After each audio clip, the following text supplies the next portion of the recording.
This week's In the Field is presented by Gordon's Feed and Pet. I don't know about you, but I'm a big fan of goat cheese. To get it locally, we traveled to Terrell Creek Farms in Fordland so that I can introduce you to all my new friends.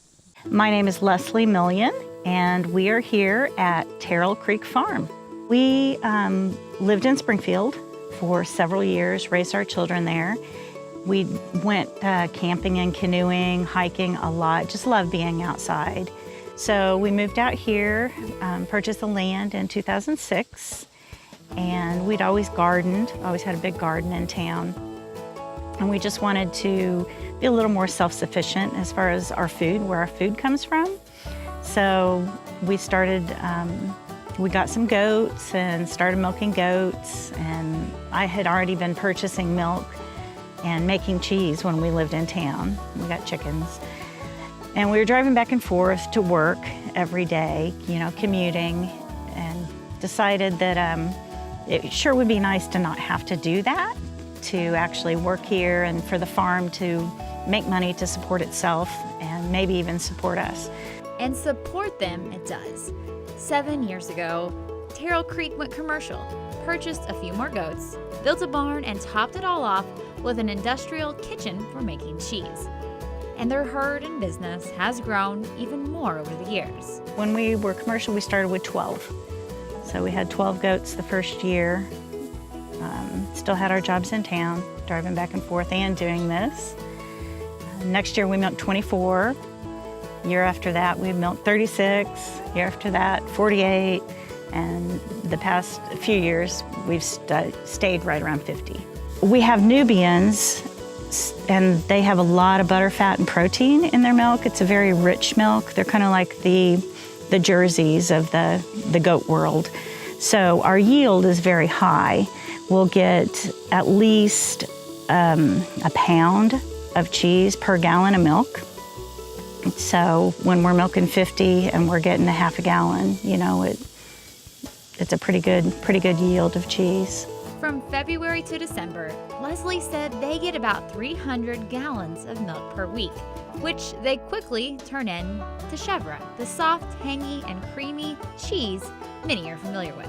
Some of the favorites include urban garlic, cranberry pecan, pumpkin walnut, and chocolate chip, which I hear tastes just like chocolate chip cheesecake.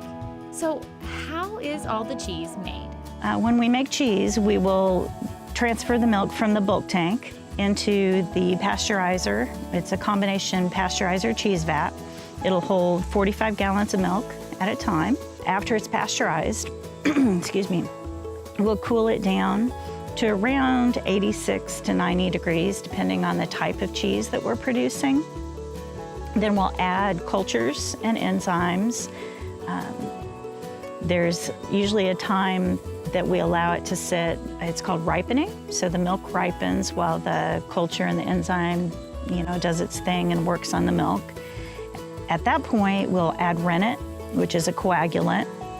It causes the protein structures to form a net, and it traps all of the good stuff, all the fat and the protein and calcium and everything in there, and forms a curd. And from there, depending on the kind of cheese that we're making, it might sit overnight and then be scooped into draining bags, or we may cut the curd and stir it, or they call it cooking, even though you don't increase the temperature a whole lot.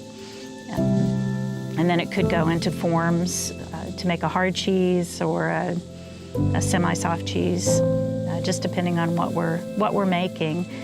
The things that will influence any kind of cheese are just going to be time, temperature, the amount of rennet that you use, and then the cultures and enzymes, the specific cultures and enzymes you use. You can find Terrell Creek cheeses throughout the Springfield and Joplin areas, including Farmers Market of the Ozarks, Webb City Farmers Market, Brown Derby International Wine Center, Homegrown Foods, Mama Jean's, Lucky's Market, and Ozark Natural Foods in Fayetteville. But also in restaurants like Farmer's Gastropub, Gilardi's, Harvest, The Order, and Chateau on the Lake. We are very passionate about the local food movement because we're very concerned about where our food comes from. We know that a lot of people in the area are. So I think that connection between the consumer and the farmer, where their food comes from, is important. I think that there's a real hunger nowadays in people to connect with where their food comes from. People have kind of gotten away from that over the past several years, and I think they're becoming more aware, and it's more important to them. It doesn't get any fresher than this. The goats out back were milked just 24 hours ago to bring us this now goat cheese. To learn more about Terrell Creek Farms and Fordland, visit them on Facebook.